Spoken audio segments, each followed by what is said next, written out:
Hi, welcome back to Storytime for Grown-Ups. Today we will be starting Book 3 of John Milton's Paradise Lost. The Argument.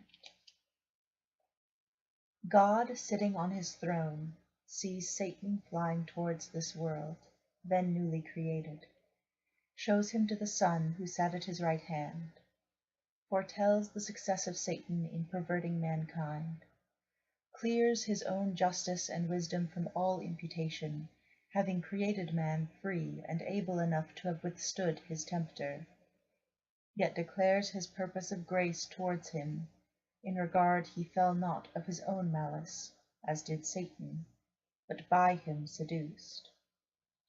The Son of God renders praises to his Father for the manifestation of his gracious purpose towards man, but God again declares that grace cannot be extended toward man without the satisfaction of divine justice. Man hath offended the majesty of God by aspiring to Godhead, and therefore, with all his progeny devoted to death, must die, unless some one can be found sufficient to answer for his offence and undergo his punishment. The Son of God freely offers himself a ransom for man. The Father accepts him, ordains his incarnation, pronounces his exaltation above all names in heaven and earth, commands all the angels to adore him. They obey, and hymning to their harps in full choir, celebrate the Father and the Son. Meanwhile, Satan alights upon the bare convex of this world's outermost orb, where wandering he first finds a place since called the limbo of vanity. What persons and things fly up thither, thence comes to the gate of heaven, described ascending by stairs, and the waters above the firmament that flow about it. His passage thence to the orb of the sun, he finds there Uriel, the regent of that orb, but first changes himself into the shape of a meaner angel, and pretending a zealous desire to behold the new creation and man whom God had placed there, inquires of him the place of his habitation, and is directed, alights first on Mount Niphates. Hail, holy light, offspring of heaven first-born, or of the eternal co-eternal being, may I express thee unblamed, since God is light, and never but in unapproached light dwelt from eternity, dwelt then in thee, bright effluence of bright essence increate. Or hear'st thou rather pure ethereal stream, whose fountain who shall tell? Before the sun, before the heavens thou wert, and at the voice of God as with a mantle didst invest the rising world of waters dark and deep, one from the void and formless infinite. Thee I revisit now with bolder wing, escaped the Stygian pool, though long detained in that obscure sojourn, while in my flight through utter and through middle darkness borne, with other notes than to the Orphean lyre, I son of chaos and eternal night, taught by the heavenly muse to venture down the dark descent, and up to reascend, though hard and rare. Thee I revisit safe, and feel thy sovereign vital lamp, but thou revisitest not these eyes, that roll in vain to find thy piercing ray, and find no dawn. So thick a drop serene hath quenched their orbs, or dim suffusion veiled. Yet not the more cease I to wander where the Muses haunt, clear spring, or shady grove, or sunny hill, smit with the love of sacred song, but chief thee, Sion, and the flowery brooks beneath that wash thy hollowed feet, and warbling flow, nightly I visit, nor sometimes forget those other two equalled with me in fate. So were I equalled with them in renown, blind Thamyris, and blind Maeonides, and Tiresias and Phineus prophets old. Then feed on thoughts, that voluntary move harmonious numbers, as the wakeful bird sings darkling, and in shadiest covert hid tunes her nocturnal note. Thus with the year seasons return, but not to me returns day, or the sweet approach of even or morn, or sight of vernal bloom or summer's rose, or flocks, or herds, or human face divine, but cloud instead, and ever during dark surrounds me, from the cheerful ways of men cut off, and for the book of knowledge fair presented with a universal blank of nature's works to me expunged and razed, and wisdom at one entrance quite shut out. So much the rather thou celestial light shine inward, and the mind through all her powers irradiate, there plant eyes, all mist from thence purge and disperse, that I may see and tell of things invisible to mortal sight. Now had the Almighty Father from above, from the pure empyrean, where he sits high throned above all height, bent down his eye, his own works and their works at once to view.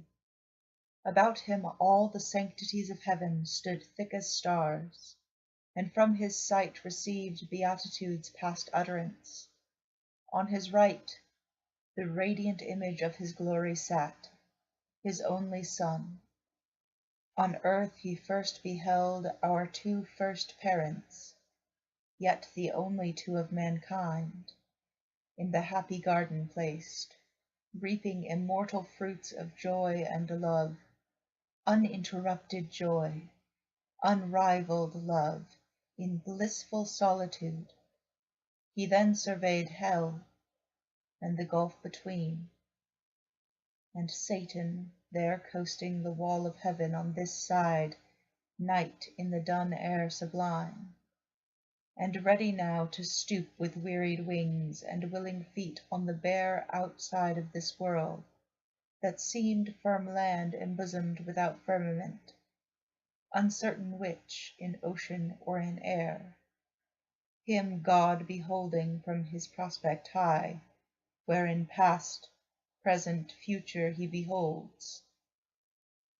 Thus to his only Son foreseeing, spake: Only begotten Son, seest thou what rage transports our adversary, whom no bounds prescribed, no bars of hell, nor all the chains heaped on him there, nor yet the main abyss wide interrupt can hold, so bent he seems on desperate revenge, that shall redound upon his own rebellious head, and now through all restraint broke loose he wings his way, not far off heaven, in the precincts of light, directly towards the new created world, and man there placed,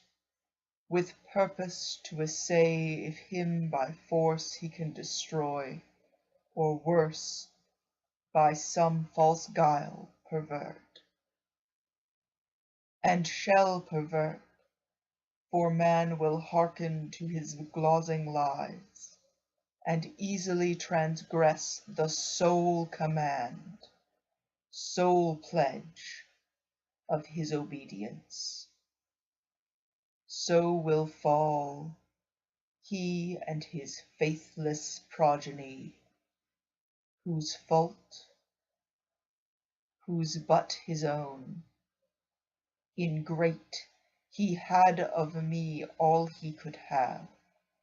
I made him just and right, sufficient to have stood, though free to fall.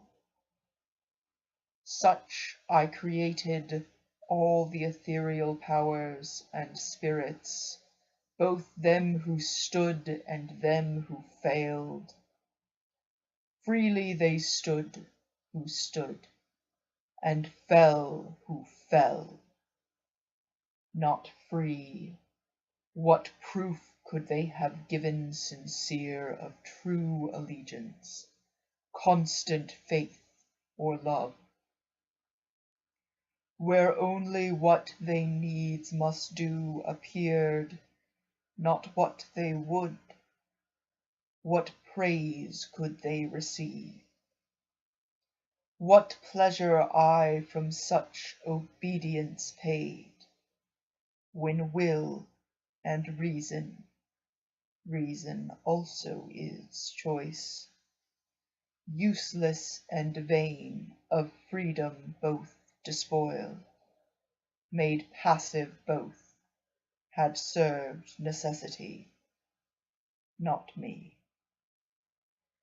They therefore as to right belonged, so were created, nor can justly accuse their maker or their making, or their fate, as if predestination overruled their will, disposed by absolute decree or high foreknowledge. They themselves decreed their own revolt, not I. If I foreknew, foreknowledge had no influence on their fault, which had no less proved certain unforeknown. So without least impulse or shadow of fate, or aught by me immutably foreseen, they trespass, authors to themselves in all, both what they judge and what they choose. For so I formed them free, and free they must remain, till they enthrall themselves. I else must change their nature, and revoke the high decree unchangeable, eternal, which ordained their freedom. They themselves ordained their fall. The first sort by their own suggestion fell, self-tempted, self-depraved. Man falls deceived by the other first. Man, therefore, shall find grace, the other none, in mercy and justice both, through heaven and earth. So shall my glory excel, but mercy first and last shall brightest shine. Thus while God spake, ambrosial fragrance filled all heaven, and in the blessed spirits elect sense of new joy ineffable diffused. Beyond compare the Son of God was seen most glorious. In him all his Father shone substantially expressed, and in his face divine compassion visibly appeared, love without end, and without measure grace, which uttering thus he to his Father spake: O Father, gracious was that word which closed thy sovereign sentence, that man should find grace, which for both heaven and earth shall high extol thy praises, with the innumerable sound of hymns and sacred songs, wherewith thy throne encompassed shall resound thee ever blessed. For should man finally be lost, should man, thy creature late so loved, thy youngest son, fall circumvented thus by fraud, though joined with his own folly, that be from thee far, that far be from thee, Father, who art judge of all things made, and judgest only right. Or shall the adversary thus obtain his end, and frustrate thine? Shall he fulfill his malice, and thy goodness bring to naught? Or proud return, though to his heavier doom, yet with revenge accomplished, and to hell draw after him the whole race of mankind, by him corrupted? Or wilt thou thyself abolish thy creation, and unmake for him what for thy glory thou hast made? So should thy goodness and thy greatness both be questioned and blasphemed without defense. To whom the great Creator thus replied: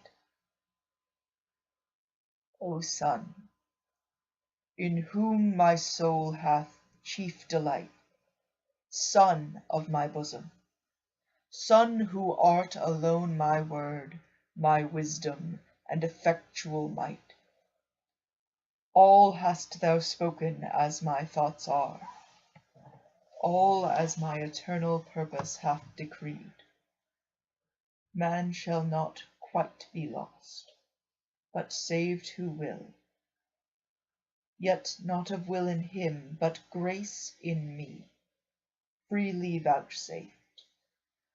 Once more I will renew his lapsed powers, though forfeit and enthralled by sin to foul, exorbitant desires. Upheld by me, yet once more he shall stand on even ground against his mortal foe. By me upheld, that he may know how frail his fallen condition is, and to me owe all his deliverance, and to none but me. Some I have chosen of peculiar grace, elect above the rest.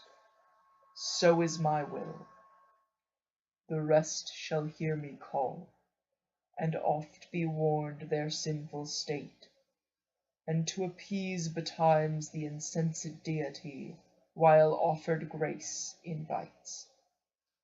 For I will clear their senses dark, what may suffice, and soften stony hearts, to pray, repent, and bring obedience due. To prayer, repentance, and obedience due, though but endeavoured with sincere intent, mine ear shall not be slow, mine eye not shut, and I will place within them as a guide my umpire conscience, whom if they will hear, light after light, well used, they shall attain, and to the end persisting safe arrive. This my long sufferance and my day of grace, they who neglect and scorn shall never taste, but hard be hardened, blind be blinded more, that they may stumble on and deeper fall, and none but such from mercy I exclude. But yet all is not done. Man disobeying, disloyal breaks his fealty, and sins against the high supremacy of heaven, affecting Godhead, and so losing all. To expiate his treason hath not left, but to destruction sacred and devout. He with his whole posterity must die.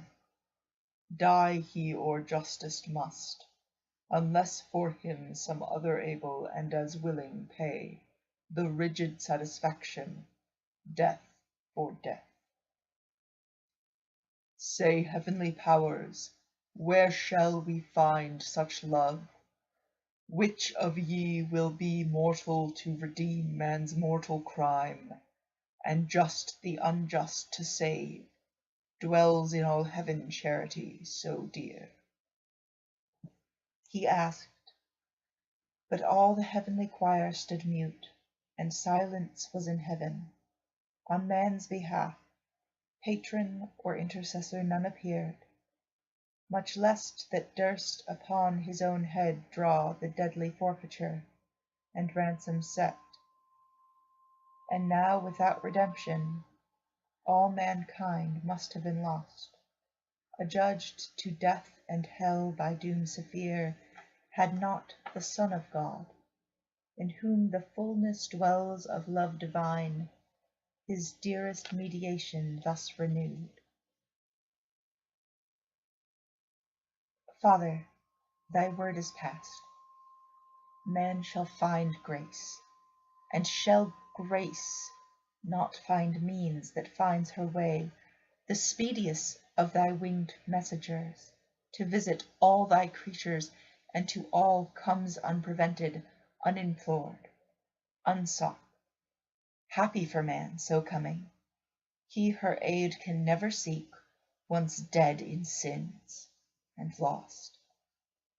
Atonement for himself or offering meet, indebted and undone, hath none to bring. Behold me then, me for him, life for life I offer. On me let thine anger fall. Account me man. I for his sake will leave thy bosom, and this glory next to thee freely put off, and for him lastly die, well pleased. On me let death wreak all his rage. Under his gloomy power I shall not long lie vanquished. Thou hast given me to possess life. In myself for ever by thee I live. Though now to death I yield, and am his due, all that of me can die, yet that debt paid, thou wilt not leave me in the loathsome grave his prey, nor suffer my unspotted soul for ever with corruption there to dwell. But I shall rise victorious, and subdue my vanquisher, spoiled of his vaunted spoil. Death his death's wound shall then receive, and stoop inglorious, of his mortal sting disarmed. I through the ample air in triumph high shall lead hell captive, maugre hell, and show the powers of darkness bound. Thou, at the sight pleased, out of heaven shalt look down and smile, while by thee raised I ruin all my foes, death last, and with his carcass glut the grave. Then with the multitude of my redeemed shall ever heaven long absent, and return, Father, to see thy face, wherein no cloud of anger shall remain, but peace assured, and reconcilement. Wrath shall be no more thenceforth, but in thy presence joy entire. His words here ended, but his meek aspect silent yet spake, and breathed immortal love to mortal men, above which only shone filial obedience. As a sacrifice glad to be offered, he attends the will of his great Father. Admiration seized all heaven, what this might mean, and whither tend wondering. But soon the Almighty thus replied: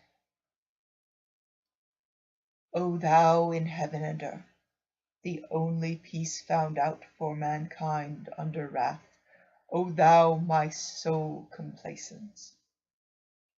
Well thou knowest how dear to me are all my works, nor man the least though last created, that for him I spare thee from my bosom and right hand, to save, by losing thee awhile, the whole race lost.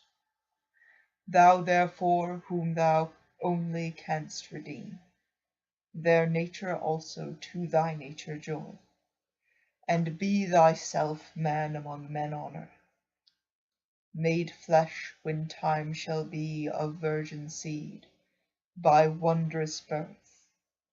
Be thou in Adam's room the head of all mankind, though Adam's son. As in him perish all men, so in thee as from a second root shall be restored, as many as are restored, without thee none.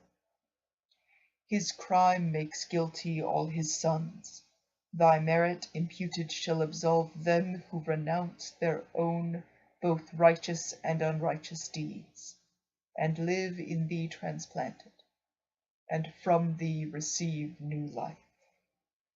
So man as is most just shall satisfy for man, be judged, and die, and dying rise, and rising with him raise his brethren, ransomed with his own dear life. So heavenly love shall outdo hellish hate, giving to death and dying to redeem. So dearly to redeem what hellish hate so easily destroyed, and still destroys, in those who, when they may, accept not grace. Nor shalt thou by descending to assume man's nature, lessen or degrade thine own, because thou hast, though throned in highest bliss equal to God, and equally enjoying godlike fruition, quitted all to save a world from utter loss, and hast been found by merit more than birthright, Son of God, found worthiest to be so by being good, far more than great or high, because in thee love hath abounded more than glory abounds. Therefore thy humiliation shall exalt with thee thy manhood also to this throne. Here shalt thou sit incarnate, here shalt reign both God and man, Son both of God and man. Anointed universal King, all power I give thee, reign for ever and assume thy merits.